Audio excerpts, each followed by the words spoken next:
할렐루야. 주님의 이름으로 사랑합니다. 주님의 이름으로 축복합니다. 우리가 생명이라고 하는 것을 우리가 생각을 할 때에 생명이라는 것도 여러 가지 측면에서 생각할 수 있지만 생명의 본질이 무엇인가 라고 생각할 때 믿음이 아닌가 좀 이런 생각이 들어요. 사람을 사람답게 하는 것. 어떤 사람이 다른 생명체랑 또 이렇게 다르다라고 구분 지을 수 있는 것이 바로 믿음이 아닌가 이런 생각이 듭니다. 그리고 믿음의 요소를 이제 우리가 한번 생각해 보면 믿음이라는 것은 곧 기대감, 어떤 소망. 그래서 믿음과 이 소망이라고 하는 것은 뗄래야 뗄 수가 없는 아주 본질적으로 동일한 개념이라고 볼 수가 있습니다. 그래서 사람이 살아있다라고 느낄 수 있는 거. 이 사람은 살아있다라고 느낄 수 있는 것은 그 사람 안에 어떤 믿음, 즉 어떤 소망, 어떤 기대감이 그 안에 있는가. 이게 아주 중요한 요소가 된다라는 거예요. 꿈을 잃은 백성은 망한다 이런 표현이 있는 것처럼 꿈, 기대, 어떤 소망감 이런 것이 없다라고 한다면은 살아있다고 하지만 그것은 살아있는 상태라고 할 수가 없는 그런 안타까운 모습이 될 수밖에 없죠. 예전에는 그런 표현이 없었는데 요즘에 그런 표현이 있어요. 번아웃 증후군. 번아웃. 다 타버려가지고 완전히 그냥 나가버렸다라는 표현하면 이렇게 전기 스위치가 딱 꺼져버려가지고 완전히 그냥 방전이 돼버린 것처럼 그냥 그런 상태를 이제 번아웃 증후군이다 그런 얘기를 합니다. 그래서 요즘 젊은 층 나이가 많으신 분들뿐만이 아니라 젊은 사람들도 보면은 심심하면 그런 말해요. 나 번아웃 증후군이야. 나 번아웃 됐어. 이런 표현을 많이 하거든요. 번아웃. 방전됐다는 거. 왜 방전이 될까? 너무 많이 써서 그런가? 그렇지 않다는 겁니다. 너무 많이 써서 방전되는 것이 아니라 어떤 기대감과 소망, 어떤 목적 의식 이런 것이 사라졌을 때 번아웃. 그냥 생명력이 바닥을 치는 거예요. 삶의 의욕이라고 하는 것을 갖지를 못하는 겁니다. 내가 왜 일어나서 씻어야 되지? 내가 왜 밥을 먹어야 되지? 내가 왜 일을 해야 되지? 이렇게 될 수밖에 없다라는 것입니다. 사람에게 있어서 이 기대감과 소망이라고 하는 것은 정말 중요한 역할을 하는 거거든요. 우리가 어떤 엔진과도 같은 삶을 산다고 할 때 힘차게 우리의 삶을 약동하게 만들어주는 것이 바로 소망이고 기대감이라고 하는 거예요. 그 기대감이 꺾였을 때 우리가 그 사람을 일으켜준다라고 하는 것은 참 쉬운 일이 아닙니다. 목사님들도 그렇고 성경에서도 그렇습니다만 많은 사람들이 고난의 유익에 대해서 이야기를 하잖아요. 이 고난이라고 하는 것이 어떻게 작용해서 우리를 더욱더 성숙하게 하고 성장하게 하는가 이에 대해서 많이 말들을 하지만 이 고난을 우리가 잘못 어떻게 보면 뚫어나가다 보면 번아웃이 올 수가 있어요.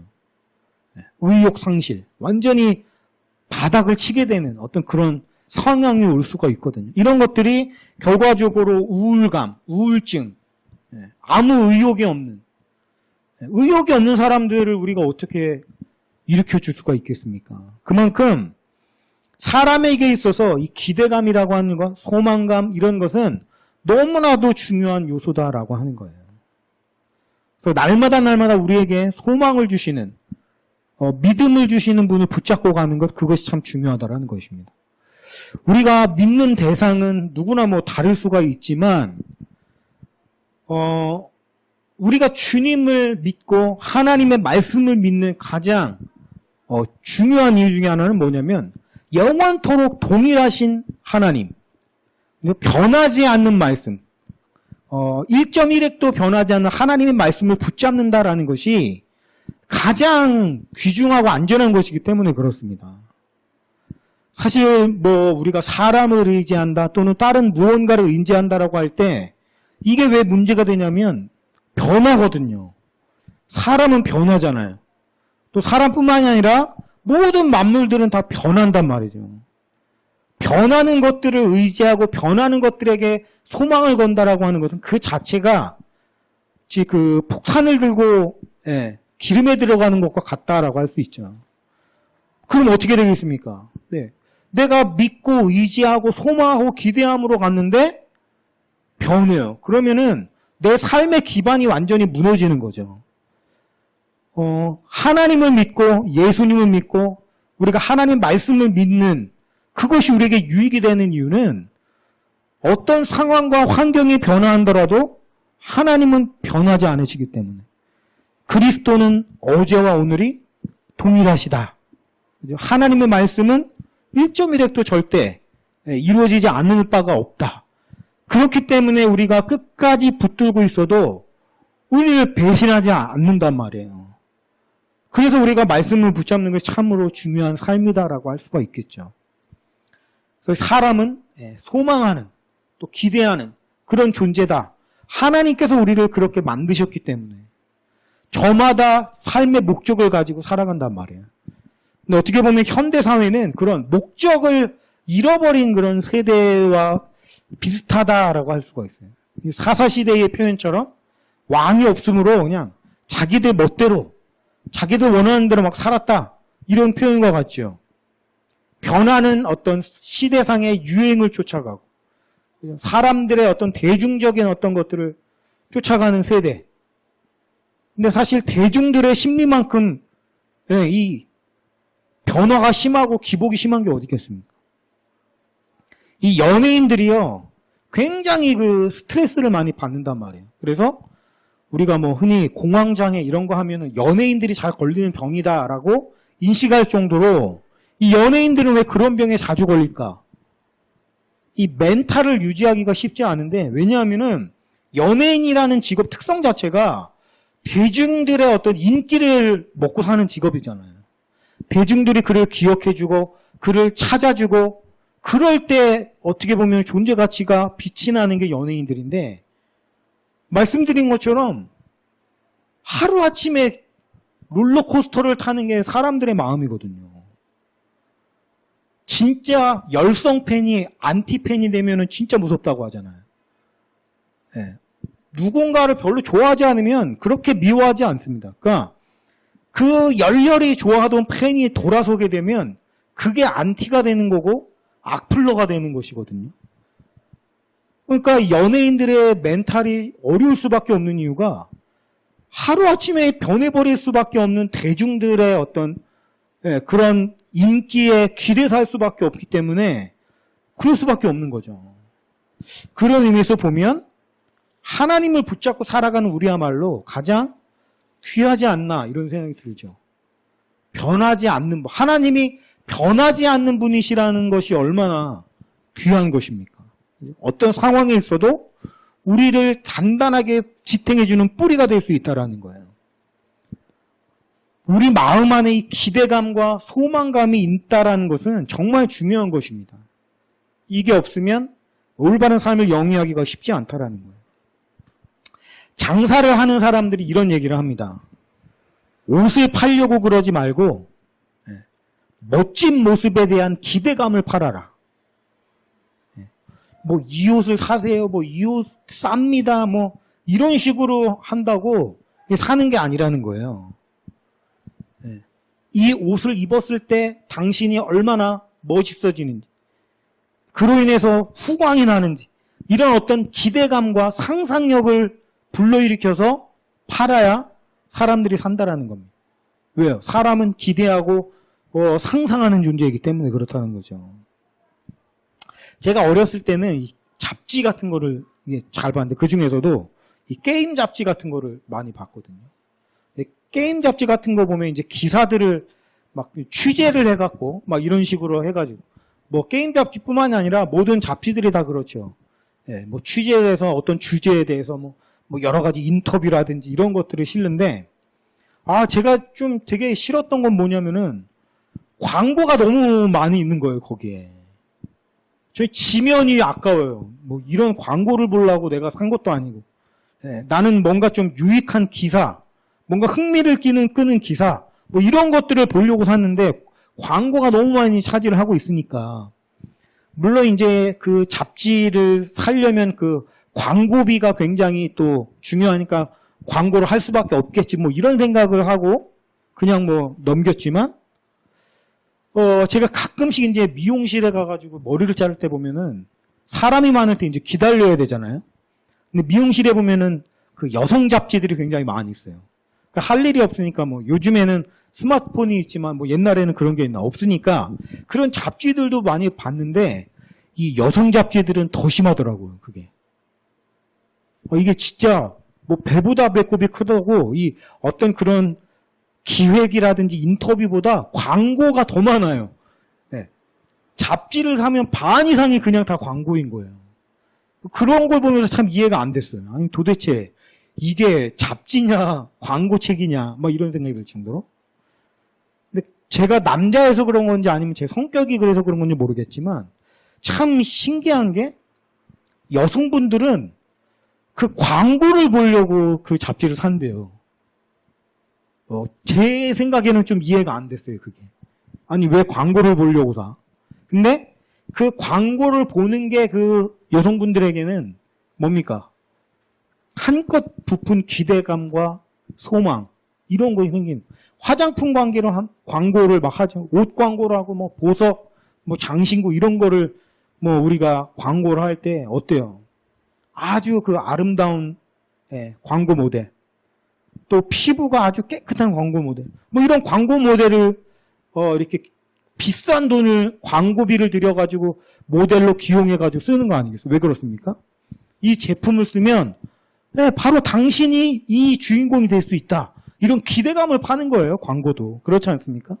뭐 기능 설명하고 뭐 이런 설명을 하고 어떤 그 제품 자체 가지고 이렇게 광고를 하는 게 아니라 어떤 효과, 후광 효과.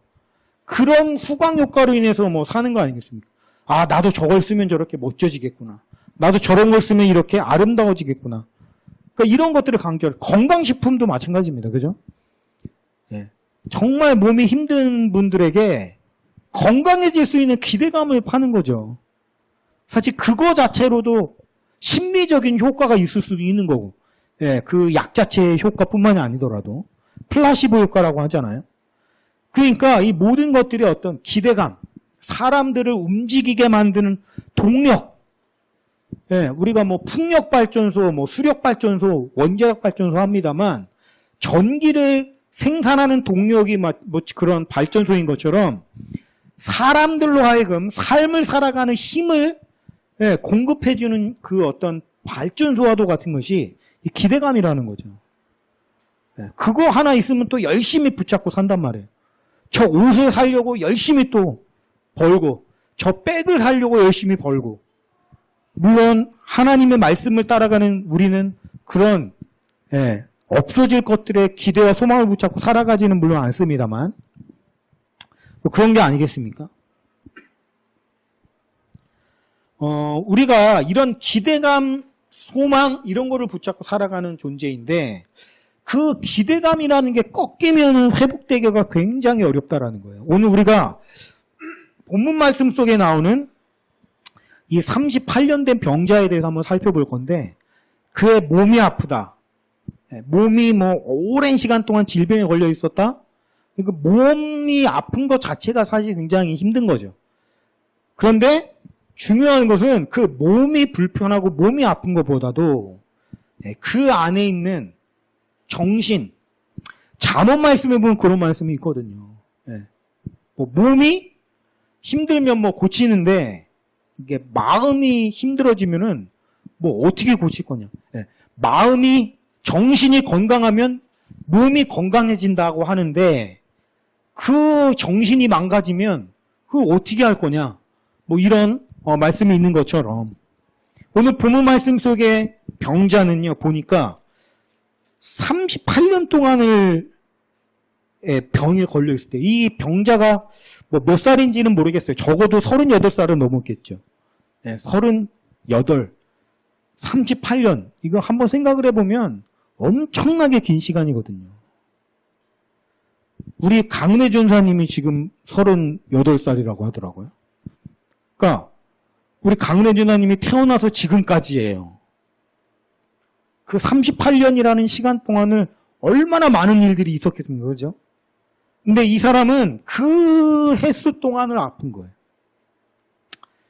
근데 이 사람이 언젠가 소망의 말씀을 붙잡은 겁니다. 여기에 베데스다 연못이라는 데가 있는데 솔로몬의 그 주랑이 그 5개가 있는 그런 그 베데스다 연못에 있는데 거기에 물이 가끔 한 번씩 이렇게 움직일 때가 있는데 그때 가장 먼저 들어가면 어떤 병이 걸려도 낫는다.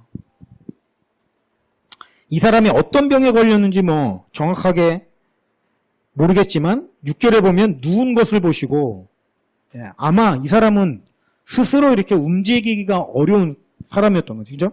그러니까 대답도 뭐예요? 나를 연못에 넣어준 사람이 없다. 이게 뭡니까? 자기 힘으로는 움직일 수 없을 정도로 중병에 걸려있는 상태인 거예요. 처음에 그 소식을 들을 때 이 사람이 어떻게 했습니까? 기대와 소망감. 물이 움직일 때 가장 먼저 들어가면 나도 나을 수 있다라는 어떤 그 기대감에 부풀어 있었겠죠. 그 기대감을 가지고 갔을 거예요. 근데 앉아서 기다리고 물이 움직였어요? 뭐 누가 가장 먼저 들어갔어요? 그가 낫는 걸 봤어요. 소망이 막 드는 거죠. 진짜네? 가장 먼저 들어가니까 낫잖아. 와, 나도 나을 수 있어. 막 소망이 한 번, 두 번, 세 번, 네 번 반복이 되는 와중에 내가 들어갈 수가 있습니까? 내가 가장 먼저 들어가려면 누군가가 나를 업고 뭐 뛰어가가지고 나를 먼저 데리고 들어가야 되는데 여기 지금 보세요. 베데스다 연못에 다 자기 병을 고치러 온 사람들 천진데 이 사람을 집어넣어 줄 사람이 어디 있겠어요. 내가 먼저 들어가서 나아야 되는데. 그러니까 이게 한 번, 두 번, 세 번, 네 번 쌓이면 쌓일수록 어떻게 되겠습니까? 그 기대에 차있던 기대감, 소망감 이런 것들이 점점 사라지고 엷어지는 거죠. 바로 눈앞에 고칠 수 있는 방법이 있는데 그 방법을 도저히 쓸 수가 없다는 사실을 뼈저리게 느끼게 되는 거예요. 왜냐하면 움직이지를 못하니까. 참 아이러니한 거 아닙니까? 내가 나으려면 움직여야 되는데 내가 못 움직이니까 나는 치료를 받아야 되는 거거든요. 그죠? 이게 얼마나 아이러니한 상황이에요. 그런 횟수가 쌓아져 갈수록 마음의 기대감과 소망은 점점 옅어져 갔겠죠. 어느 순간 그의 안에는 더 이상의 어떤 기대감과 소망이 남아있지 않게 됩니다. 자기도 아는 거예요. 누구도 나를 저기에다 먼저 집어넣어 줄 사람이 없다는 거를 자기도 아는 거죠. 그런데도 이 사람은 그 자리를 떠나지를 못합니다. 왜 못 떠나요? 혹시나 모르니까요. 그죠? 혹시나 모르니까 그 자리를 못 떠나요. 얼마 동안이나 이 자리에 있었는지는 모르겠지만 이 상태가 참 안타까운 상태죠. 낫는다는 기대감과 소망을 잃어버린 지는 이미 오래돼 있는데 그렇다고 뭐 딱히 다른 방법이 있는 것도 아니라서 그냥 그 자리에 계속 있는 거예요. 오늘 표현을 보니까 이런 표현이 있습니다. 오래된 줄 아시고 벌써 오래된 줄 아시고 오랫동안 그 자리에서 그냥 머물러 있었어요. 참 안타까운 일이 아닐 수가 없죠. 지금 이 사람의 몸이 망가진 것도 사실 문제지만 그의 안에 기대감과 소망, 믿음이 사라져버린 것이 더욱더 심각한 문제다라는 것입니다. 오늘 그런 사람에게 누가 오셨어요? 예수님께서 오셨다라는 것입니다. 믿음을 잃어버린 자, 더 이상의 소망이 남아있지는 않는 자, 몸도 완전히 망가지고 마음이 완전히 망가진 거예요. 우리가 아까 살아있다라고 하는 것이 무엇을 의미하는가? 기대와 소망이거든요. 근데 그 모든 것들이 사라져버렸을 때 과연 이 사람을 살아있다라고 할 수 있느냐라는 거예요. 몸은 그냥 죽지 않고, 그죠? 뭐 심장은 뛰고 있으니까 살아있겠지만 정신은 죽어있는 상태예요. 더 이상 어떤 것도 바라지 않는 상태. 그럴 때 바로 예수님께서 찾아와 주셨다라는 것입니다. 오늘 주님께서 오셔가지고 그 사람에게 묻습니다. 네가 낫기를 원하느냐? 네가 낫기를 원하니? 그러니까 보세요. 이 기대감이 없는 상태에 그냥 오랜 상태에 있다 보니까 이제 그런 이야기를 해도 뭐라고 얘기합니까? 네, 내가 정말 낫기를 원하면 어떤 간절한 열망을 가지고 예수님을 바라보는 것이 아니라 아유, 뭐 뭔 소용이야. 나를 물에 집어넣어 준 사람이 없는데. 이러면서 그냥 한탄하고 있잖아요. 신세 한탄.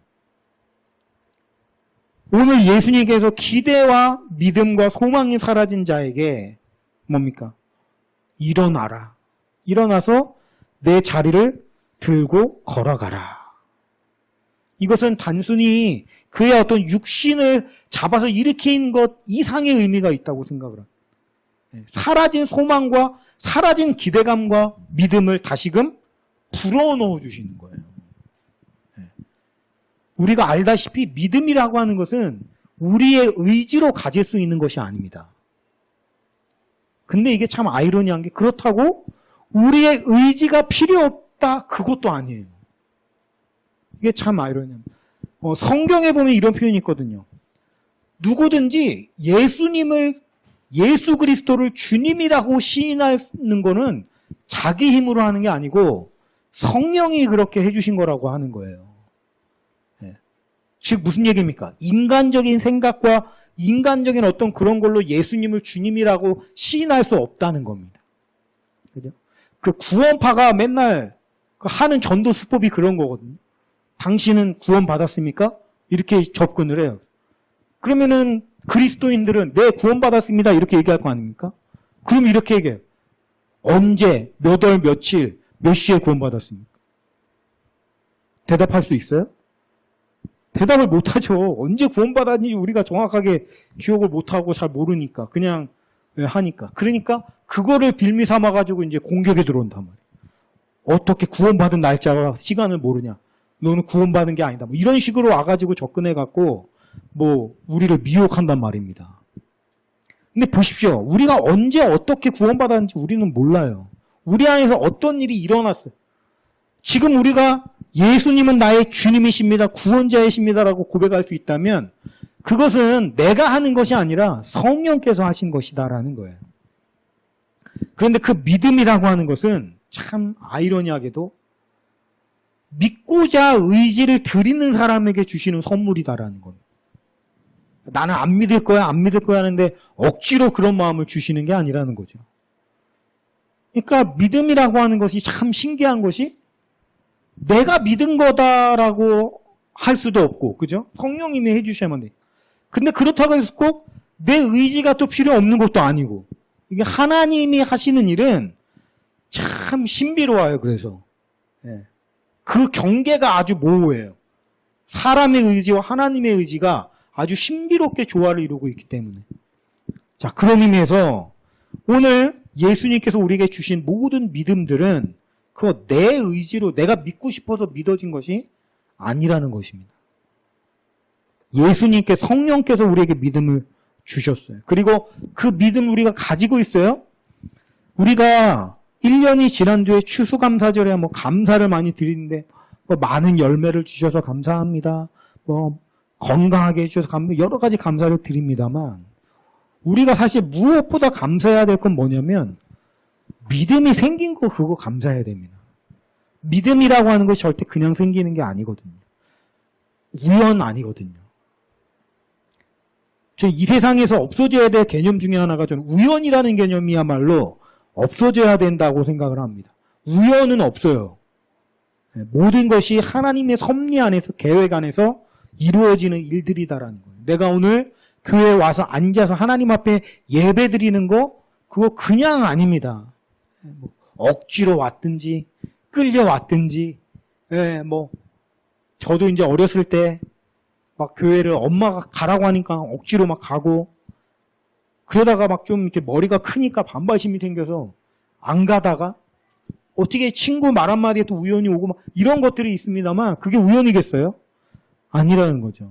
하나님은 모든 계획하신가 섭리하신 가운데 내 입에서 예수님이 주님이라는 고백이 나오게 돼요. 그것이야말로 성령께서 예수께서 나를 사랑하신다는 가장 큰 증거라는 거예요. 믿게 되는 거. 근데 오늘 이 병자도 마찬가지죠. 38년 동안은 소망 없이 그냥 앉아있다가 예수님의 말씀으로 그자는 기대와 소망이 다시 불이 붙어지게 되었다라고 하는 거예요. 참 무서운 게 익숙해진다라는 게 무서운 겁니다. 익숙해진다. 네. 그래서 익숙한 것과의 결별 뭐 이런 책도 있어요. 이 가난이라는 것도요. 익숙해지면 살만합니다. 그것도. 사람은 적응의 어떤 뭐 동물이라고 하잖아요. 적응하는. 그래서 처음엔 불편하더라도요. 거기에 익숙해지면 또 살만해지는 게 또 그래요. 그래서 이 후진국들이 선진국으로 올라가기 어려운 이유가 뭐냐면 자원이 없거나 제도나 이런 것 때문이 아니에요. 이 사람들 마음 안에 가난이라는 것에 익숙해져 갔기 때문에 그거를 뚫으려고 하는 어떤 기대와 소망이 없어요. 그냥 익숙해진 거예요, 거기에. 그러니까 어떤 제도를 가지고 정부가 이끌어가도 이게 힘든 겁니다. 우리가 상식적으로 생각해도 그렇잖아요. 우리나라도 이제 점점 발전하고 의식이 성장하고 이러다 보니까 자꾸 인건비라는 게 굉장히 높아지게 되니까 사업을 하기가 어렵잖아요. 인건비가 너무 세니까. 그러니까 눈을 돌리죠. 인건비가 싼 어떤 어떤 개발도상국이라든지 이런 데 가가지고 사업을 하면 생각해보면 될 것 같거든요. 인건비가 엄청나게 싸요. 그리고 자원 이런 것도 엄청나게 싸요. 그러니까 거기 가서 만들어가지고 다른 선진국들을 비싸게 팔면 엄청나게 발전해서 생각해보면 노다지. 근데 실제로 많이 해외에 그런 걸 가지고 했던 사람들이 실패하는 게 이 사람들의 마인드. 안 돼요, 그게. 아무리 좋은 조건을 주고 해도 이게 안 되는 거예요. 익숙해진 거에서 변화시키려는 어떤 의지와 욕구 이런 게 없어요, 사람들 안에. 한 달 벌어서 한 달 그냥 살고. 그래요, 실제로. 한 달 일하면 월급을 주잖아요? 그거 안 나와요, 일을. 일을 안 나오고 언제 나오냐? 돈 다 떨어지면 그때 와요. 뭐 이런 식으로 되니까 뭐 어떻게 할 수가 없는 거예요. 익숙해진 거.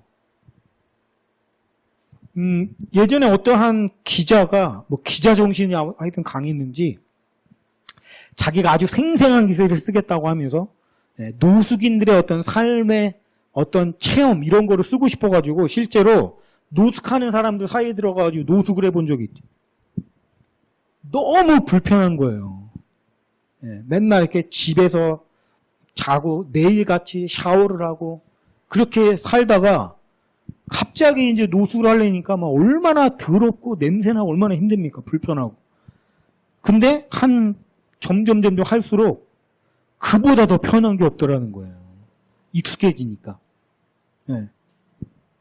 나중에 이제 체험을 다 했으니까 기사를 이제 여기 이제 돌아와야 되잖아요.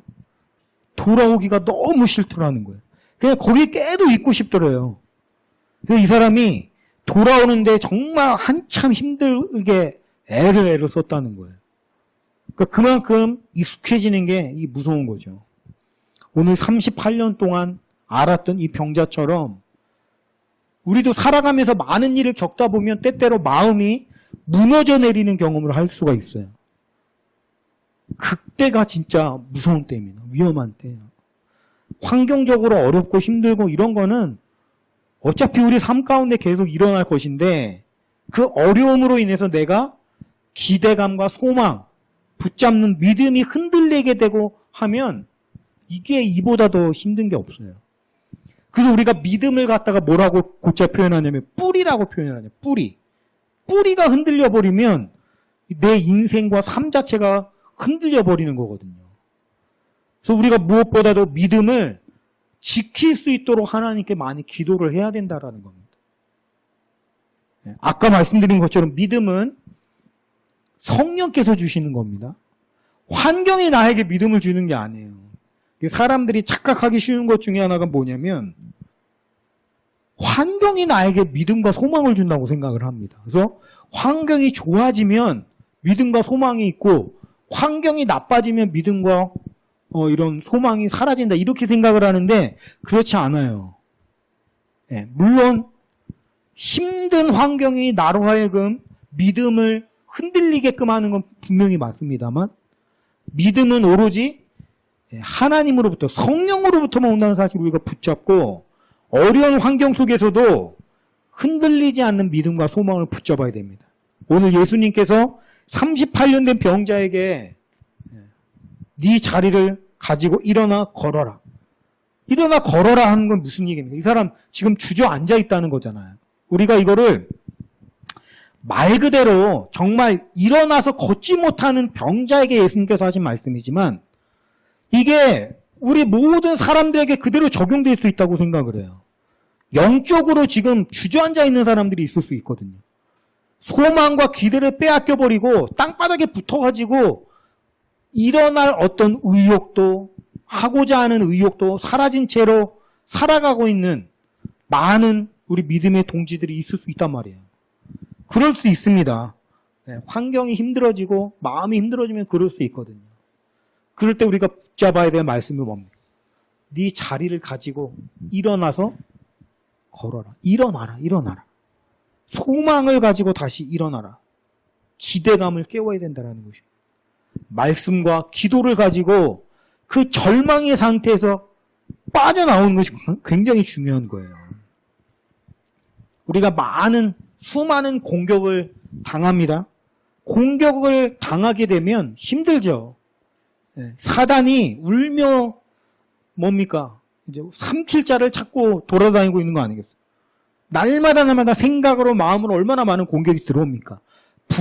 부정적인 생각, 좌절된 어떤 그런 마음, 불안한 마음을 부추기고 생각으로 마음으로 자꾸만 미래가 없다라는 속임수와 거짓말을 우리 안에 날마다 집어넣어주는 게 사단이란 말이에요. 이 사람에게도 그렇게 공격을 했겠죠, 사단이. 오늘 우리에게도 그렇게 공격을 했겠죠. 어떤 한 그 소녀가 어떤 샌프란시스코에서 사고로 인해서 이 엔젤라라는 그 작은 소녀가 사고가 나는 바람에 하반신이 마비가 일어난 거예요. 하반신의 마비가. 얼마나 안타깝습니까? 그죠? 그 앞날이 창창한 소녀가 하반신 마비가 왔으니까. 근데 침대에 이렇게 누워있는데 어떤 의사 선생님이 이제 뭐 이런저런 얘기를 하고 뭐 해줄 수 있는 게 없는 거예요. 의료적으로. 예. 그런데 그때 이제 때마침 이렇게 지진이 왔나 봐요. 그렇게 심한 지진은 아니고 이렇게 흔들리는. 예, 저도 이제 그 미국에 있을 때 지진을 했는데 문이 막 흔들리는데 몸이 느낌이 되게 이상하더라고요. 이렇게 흔들리는 느낌이. 근데 그 지진이 오니까 이 엔젤라라는 이 소녀가 지진에 온 거를 이제 인지를 못하고 자기가 봤는데 자기 다리가 움직이더라는 거예요. 그래서 이 소녀가 막 열의에 차고 기쁨에 차서 선생님 지금 내 다리가 움직였다고. 근데 의사 선생님이 보니까 자기 다리가 움직인 게 아니에요. 지진이 나서 흔들리니까 뭐 침대에 붙어있는 다리가 이렇게 같이 흔들리는 거 아니겠어요? 그런데 차마 그거 지진 때문에 움직인 거야라고 말을 못 하는 거예요. 그렇지 않습니까? 그렇게 기대에 차서 내 다리가 움직여서 나도 움직일 수 있을 거야. 이렇게 기대감에 차 있는 그 환자한테 그거 너 움직인 거 아니고 지진 나서 흔들린 거다? 이렇게 어떻게 얘기를 합니까? 잔인하게. 그렇게 얘기를 못하고 그래. 맞아. 너 지금 움직였으니까 너에게 소망이 있어. 너 움직일 수 있을 거야. 이렇게 말해줬다라는 거예요. 근데 그런 말을 해주면서도 이 의사 안에는 이 아이가 회복될 거라는 믿음이 있었겠어요? 없죠. 왜냐하면 의사니까 더욱 그렇게 믿을 수가 없는 거예요. 의학적으로 불가능하니까. 근데 실질적으로 이 엔젤라는 하반신 마비에서 자유로워져가지고 진짜 극복을 했다라고 하는 것입니다. 그만큼 기대와 소망이라는 게 얼마나 사람에게 중요한지를 보여주는 단적인 예라고 생각을 해요. 어쩌면 우리도 영적인 마비 현상을 겪고 있을지도 몰라요. 다른 사람들이 다 야, 그건 지진 때문에 흔들린 거야 라고 자꾸 우리를 향해서 억누르는 사람이 있을 수도 있죠. 마귀들이 사람의 입을 통해서 우리를 그렇게 주저앉히려고 하잖아요. 그럴 때 우리 안에 무엇보다도 이 엔젤라가 가졌던 그 기대와 열망과 소망을 잃지 않게 해달라고 기도하고 붙잡기를 주님의 이름으로 축원합니다. 자, 이 38년 된 병자 나았어요. 엔젤라도 나았어요. 그렇다면 우리도 나을 수 있습니다. 몸이 아니라 마음. 여러분, 몸이 망가지면 마음이 건강할 때 나을 수 있대요. 정신이 몸을 지배하는 거예요.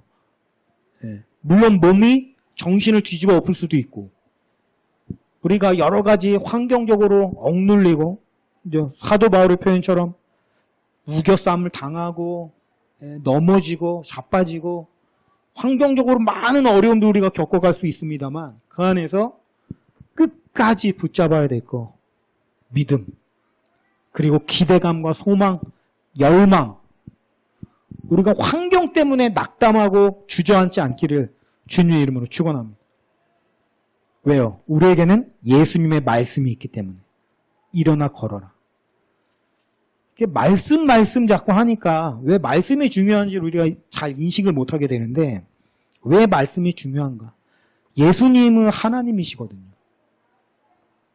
근데 하나님이 정말 이 세상의 만물을 뭘로 만드셨어요?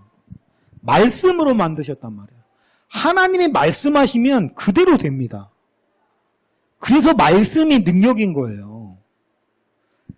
이 세상이 어떻게 만들어져 있는지를 우리가 연구하면 연구할수록 정말 감탄을 금할 수가 없어요. 그런데 그 엄청난 아름답게 만들어진 세상이 하나님의 말씀으로 그대로 되었다라는 것입니다. 이게 하나님의 말씀과 우리 말의 차이예요. 그죠? 우리는 말해도 그대로 안 되는 경우가 많잖아요. 근데 하나님의 말씀은 그대로 됩니다. 근데 그 예수 그리스도께서 제2위격인 하나님이시란 말이에요. 예수님이 말씀하시면 어떻습니까? 그대로 됩니다. 그래서 말씀이 중요한 거예요. 내가 말씀을 붙잡고 있으면 그 말씀은 그대로 되는 줄로 믿습니다. 일어나 걸어라, 예수님께서 말씀하셨어요. 그러면 우리는 일어나 걸을 수 있는 겁니다. 어떤 환경 속에서도 우리가 이 말씀을 붙잡고 기대와 소망을 붙잡고, 번아웃? 우리에게는 번아웃 없습니다. 왜요? 믿음이 있기 때문에. 끝이 아니기 때문에. 오늘과 믿음 붙잡고 승리할 수 있는 저 여러분이 되시기를 주님의 이름으로 축원하면서 말씀을 마치겠습니다.